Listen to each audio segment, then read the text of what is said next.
కాజీపేటలో విలేకరుల సమావేశంలో జంగా రాఘవరెడ్డి మాట్లాడుతూ బీఆర్ఎస్ బీజేపీ ప్రభుత్వాలు 10 ఏళ్ల పాటు అస్తవ్యస్త విధానాలతో రైతాంగం నడ్డి విరిచారని జంగా మండిపడ్డారు. గతంలో 10 ఏళ్లుగా ఏనాడు రైతులకు ఇన్పుట్ సబ్సిడీ ఇవ్వకుండా ఇవాళ కల్వకుంట్ల తారక రామారావు, హరీష్ రావు, దయాకర్ రావు ఇవాళ రాష్ట్రంలో తిరుగుతూ రైతులపై మొసలి కన్నీరు కారుస్తున్నారని విమర్శించారు. 1400 మంది బిడ్డలు త్యాగం చేస్తే వచ్చిన తెలంగాణలో 10 ఏళ్లు కన్ను మిన్ను కనకుండా ప్రజలను దోచుకొని ఆస్తులు సంపాదించుకొని బీఆర్ఎస్ నేతలు ఇవాళ పార్లమెంట్ ఎన్నికల కోసం డ్రామాలు చేస్తున్నారని జంగా మండిపడ్డారు.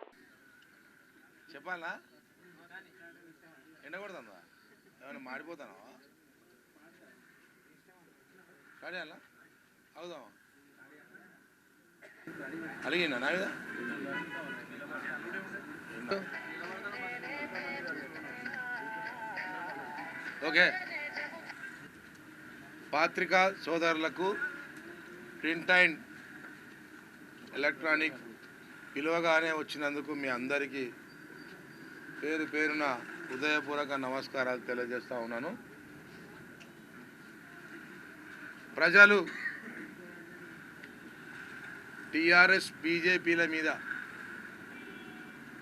10 సంవత్సరాల కాలంలో వాళ్ళు ఏమీ అభివృద్ధి చేయక రైతులను, రైతు కూలీలను, విద్యార్థులను, యువకులను, ఉద్యోగస్తులకు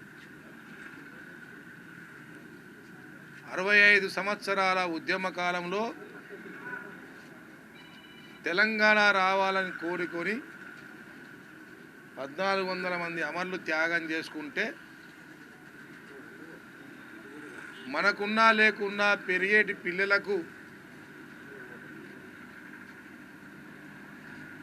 తెలంగాణ వస్తే న్యాయం జరుగుతుందని వాళ్ళు త్యాగం చేస్తే తెలంగాణ వచ్చిన తర్వాత కొంతమంది ఏళ్ళ మీద లెక్కబెట్టే నాయకులు మాత్రమే, బీఆర్ఎస్ బీజేపీ ప్రభుత్వం మాత్రమే బాగుపడ్డ తప్ప ఒరిగింది ఎవరికి లేదు. 10 సంవత్సరాలలో చెయ్యని పనులు, అధికారం 3 నెలలు పోయిందని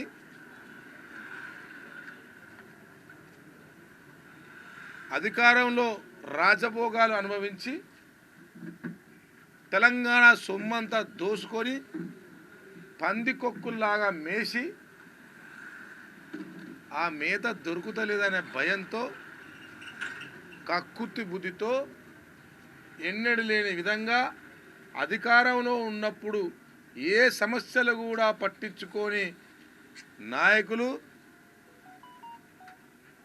ఈరోజు ఎంపీ ఎలక్షన్లో ఈసారి ఊడ్చుకపోతుంది అనే భయంతో ఈసారి ఎంపీ ఎలక్షన్లో ఒక్క సీటు కూడా రాకపోతే మా టీఆర్ఎస్ పార్టీ కాంగ్రెస్ పార్టీలో మెర్జీ అవుతుందనే భయంతో ఈరోజు రైతుల సెంటిమెంట్ను ఆధారం చేసుకొని రైతులు అతివృష్టితోని, అనావృష్టితోని పంట నష్టపరిహారం ఇస్తలేరు అని హరీష్ రావు కానీ, పాలకుర్తిలో దయాకర్ రావు కానీ, కేటీ రామారావు కానీ వీళ్ళందరూ రైతుల పక్షాన మాట్లాడుతూ ఉన్నారు. కొంచెం సిగ్గుందా అని అడుగుతా ఉన్నా నేను. 10 సంవత్సరాలు మీరు అధికారంలో ఉండే 10 సంవత్సరాల కాలంలో ఒక్క సంవత్సరమైనా మీరు రైతులకు అతివృష్టితోని, అనావృష్టితోని పంట నష్టపరిహారం ఎక్కడైనా ఇచ్చిండ్రా అని అడుగుతా ఉన్నా. మరి గతంలో కాంగ్రెస్ పార్టీ అధికారంలో ఉన్నప్పుడు ఏ సంవత్సరం ఆ సంవత్సరం రైతులకు పంట నష్టపరిహారం ఇచ్చిన చరిత్ర మాకున్నదని చెప్తున్నా. నేను ఒక డిసిసి బ్యాంకు చైర్మన్గా రైతులకు మెరుగైన సదుపాయం